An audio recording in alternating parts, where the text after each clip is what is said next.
Um, as both Vivek and Arun spoke before me, Ladakh is the sort of Mecca of adventure travel. And to be honest, I have been there many times before. But each time I drove to Ladakh, I just felt so inadequate in whatever vehicle I went.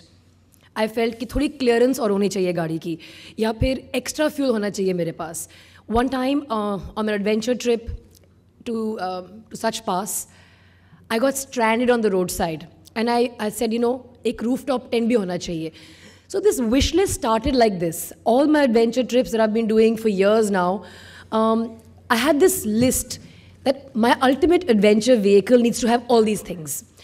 I'd been driving a Scorpio for many years, and I sort of, as Vivek said, I approached him. I said, what do you think is the best vehicle for me to start the process of customizing this truck?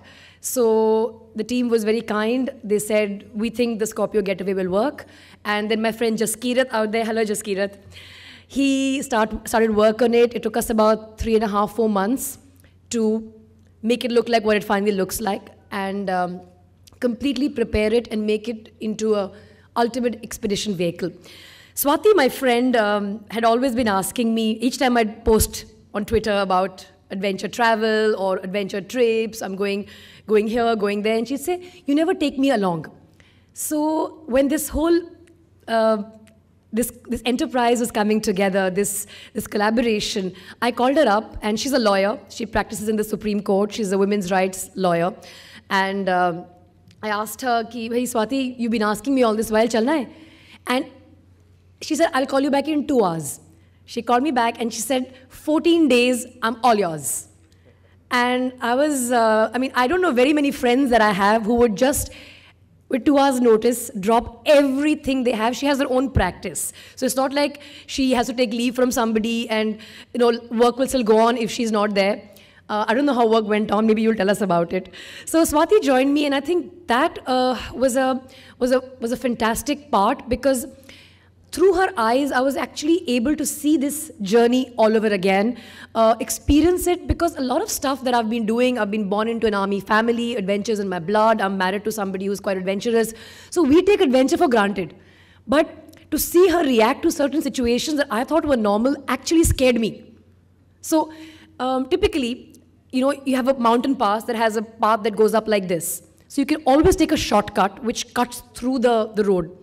It's something that I don't even think about when I do normally. But seeing Swati, I began to wonder, am I doing the right thing? Should I be doing this? And seeing her, I don't know, fear, apprehension maybe, I figured that maybe I should be a little careful. So she did bring out the caution in me, which otherwise I would have not been. So let's just say I wouldn't be that cautious. Vivek was very kind. He said that I'm an accomplished off-roader. Thank you very much. I've had a very, very good guru, Tejas Kothari out there, Dr. Tejas Kothari. He's my off-road guru. He's in fact, incidentally, India's only certified from Germany off-road instructor. So a lot of the off-roading tricks that I do, whether it's reversing in ravines or attempting sand dunes, some of them I don't end up mastering, but a lot of what I know today about off-roading is courtesy Tejas. So this trip, Ladakh, well, another secret about Ladakh is I lived there for 2 years. So I had the dubious distinction of studying in the highest school in the world. That's the Kendriya Vidyalaya, yes, the one where the German language as a third language has just been done away with. So I studied in the Kendriya Vidyalaya for 2 years in Leh, and I have very special memories of Leh. And one day I thought I'll come back and I'll see Leh and Ladakh my own way.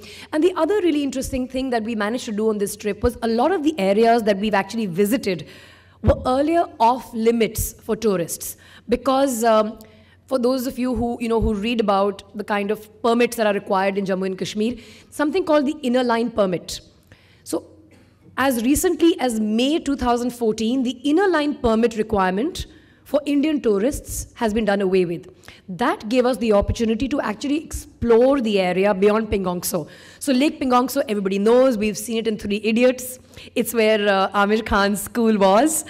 But the area beyond Pingong Tso was something only the defense forces had access to.